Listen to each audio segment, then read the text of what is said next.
2021 தேர்தலில் பெண்களுக்கு அந்த திட்டம் இந்த திட்டம் என்று வாய் சவடால் விட்டு வாக்குறுதி கொடுத்து ஆட்சிக்கு வந்த திமுக இன்று அதே பெண்களின் வயிற்றெரிச்சலை வாங்கி கட்டி கொண்டிருக்கிறது.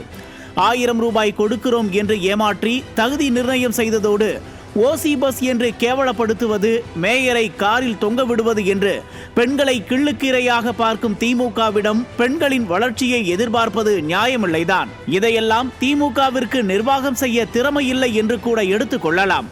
ஆனால் தமிழ்நாட்டை பெண்கள் வாழ தகுதியற்ற மாநிலமாக மாற்றிய பெருமை கூட திமுகவையே சாரும். அந்த அளவுக்கு திரும்பிய பக்கமெல்லாம் பெண்களுக்கு பாலியல் வன்கொடுமைகள்.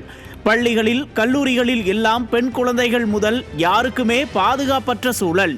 இப்படி திமுக ஆட்சியில் பெண்கள் வாழக்கூட தகுதியற்ற மாநிலம் போல் தமிழ்நாட்டை மாற்றி வைத்ததுதான் திமுக பெண்களுக்கு கொடுக்கும் பரிசு.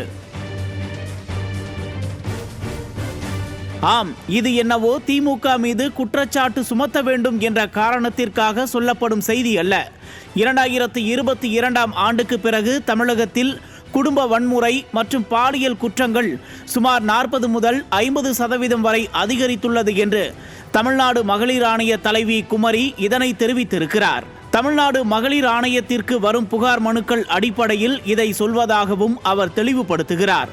ஏற்கனவே அண்ணா பல்கலைக்கழக மாணவி விவகாரம், அண்ணா நகர் சிறுமி பாலியல் வன்கொடுமை விவகாரம், ஈசிஆரில் காரில் சென்ற பெண்களை துரத்தி போன விவகாரம், பணியில் இருந்த பெண் டிஎஸ்பியின் முடியை பிடித்து அவமதித்த விவகாரம் என்று பொழுதுபோய் பொழுது வந்தால் பெண்களுக்கு எதிராக நடக்கும் அட்டூழியங்களை சொல்லி மாளாது. தேசிய குற்ற ஆவண காப்பகத்தின் புள்ளி விவரங்களின்படி பெண்கள் பாதுகாப்பாக வாழ தகுந்த நகரங்களின் பட்டியலில் முதலிடத்தில் இருந்து 2வது இடத்திற்கு சரிந்த சென்னை என்ற செய்தியே போதும் இதை உறுதிப்படுத்துவதற்கு.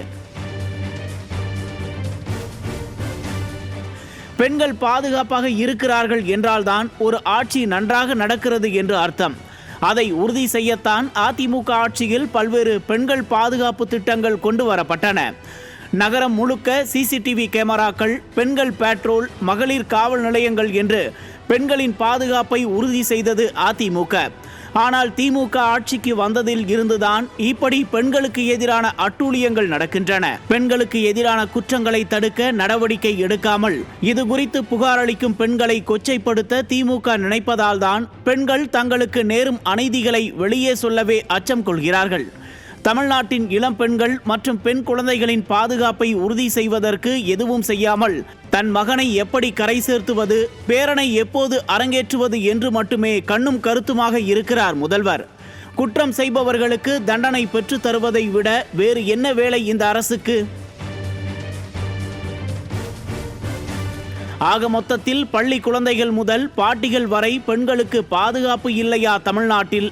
பெண்களுக்கு எதிரான வன்முறைகளில் தமிழ்நாட்டை நம்பர் 1 ஆக்குவதுதான் திமுகவின் சாதனையா? கல்லூரியில் படிக்கும் பெண்களின் பாதுகாப்பை உறுதி செய்ய இனியாவது ஏதேனும் நடவடிக்கை எடுப்பாரா ஸ்டாலின்?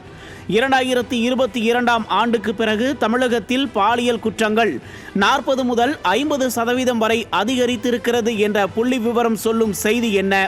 தமிழ்நாட்டில் காணாமல் போனதா பெண்கள் பாதுகாப்பு என்பன போன்ற பல்வேறு கேள்விகளுக்கு விடை தேடுகிறது இன்றைய நியூஸ் ஜே உரிமை குரல் நிகழ்ச்சி.